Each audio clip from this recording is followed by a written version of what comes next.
with someone, but I basically asked this firm, like, in a future world, do these kind of creators and these kind of entities need you more than you need them? Fast forward 5 years. And it was like this kind of like shocked look on this firm's face, because it was a realization moment of like, for them to survive. And you've seen many of these legacy companies kind of falter and go under. And you see that with media and you see that with all sorts of things.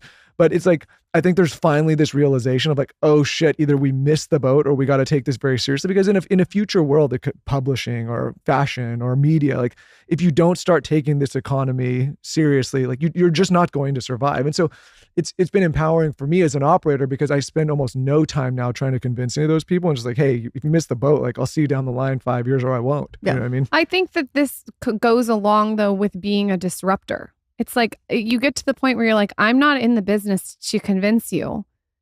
Like, get on the train or get off. Yeah.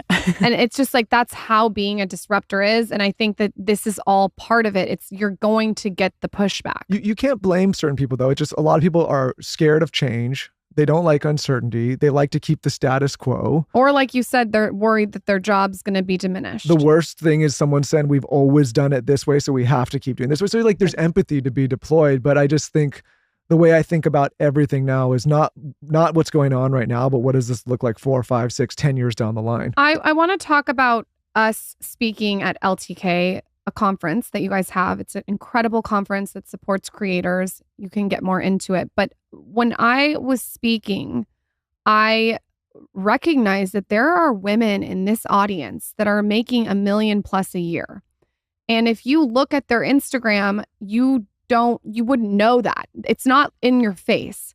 And I think that is an impressive amount for women, a lot of women, mostly women, to be making. And I don't think that that's talked about enough and given enough credit to. Can you speak on these top performers that you guys have on LTK? For sure. This makes me so excited because I actually remember we did a book several years ago, maybe around 2017, and it was Like to Know It, the Influencer Next Door. And my whole point in doing the book was on this journey to legitimize. It was like I was doing all of these things, anything I could to make sure that people understood the stories of these creators. So this book is global. It's 100 creators from around the world with their various stories of, one girl's like, I worked at MAC. I always wanted to like have my own makeup line. Then I became an LTK creator. I learned that I could, and now I do. And it's these really empowering stories. They're very short. And one woman, I called every single person to be in the book and talk to them and ask for their permission and kind of explain the project. And one woman that probably everyone in this podcast would know was like, absolutely. And she was like, because my in-laws don't talk to me at the dinner table. They only think that doctors or lawyers are the ones that do well. And this family is all doctors and lawyers. And they think I'm a piece of trash. And they set me at the end. They think I run up debt for our family because I carry all this, nice designer bags and whatever. And she was like, I'm so sick of people not understanding that my husband is a doctor and I make way more than him. And she was like, in this book, she was like, I'm going to give it to the whole family for Christmas. And it was like this like legitimacy, like proof point. And honestly, like you said, I think a lot of these, so there are now almost 250 women who are LTK millionaires. Wow. There's thousands of them that are making a full-time wage on LTK. And like you said, it's not overly obvious. There's several people, I can think of tons of examples where besides them and their spouse, like they don't change anything about their lifestyle. They don't change the content that they're writing about. And so people actually have no clue like what's going on behind the scenes. Meanwhile, they're like, I'm paying off my house. I'm studying my kids' college. Like we're going on vacations. Like things are a little different, but it's important. I talk to creators a lot about, hey, look, if you started, for example, in the like affordable fashion space and then you get rich and you want to talk about like really expensive stuff, like your audience didn't also get rich. And so that's like the fastest way to lose your business is to just like sort of alienate them. And so I think a lot of what you're kind of speaking to is like those women in the room. It's almost unassuming. And that's actually part of like the audience that they serve is things have changed for them, but they are savvy enough to understand things didn't change for everyone. And so they're still serving that audience.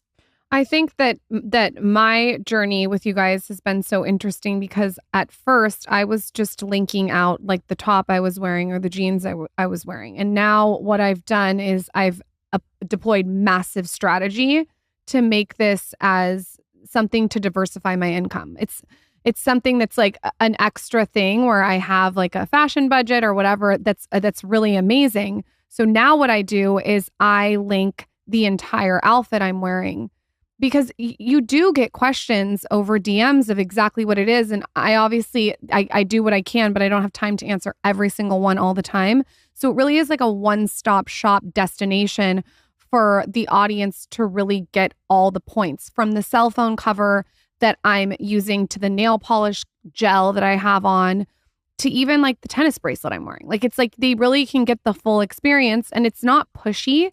It's just like, here's the information if you want it. Right. And that's been real. If anyone's listening and they're just using links, I would recommend switching over to the full look. Is that how you call it? Yeah, I think it's honestly the people who do really well on LTK. Like, I think it's even important to foundationally just set like, why does LTK exist as a platform, like as the shopper platform that you use?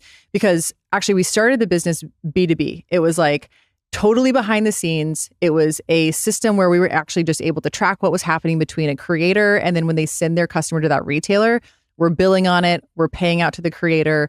It's all under the covers. The reason that we expanded to have that shopper side of the marketplace was that we launched, 2011. I had a blog. You used at the time Facebook or Twitter to drive traffic. Then Pinterest launched. You used that to drive traffic again back to the blog. And then the Instagram days started, and you're like, wow, this is a mobile closed social walled garden. I can no longer link out. I've been hired, quote, hired by my audience to do this thing for them. Like, I'm helping them go shopping. It's really hard to take them shopping on Instagram. And so we actually and then, of course, then Snap came about, even harder to get your community to kind of provide that service to them. So what we saw, and, I think you spoke to this, Michael, earlier about really your job as an owner or founder is like being a futurist.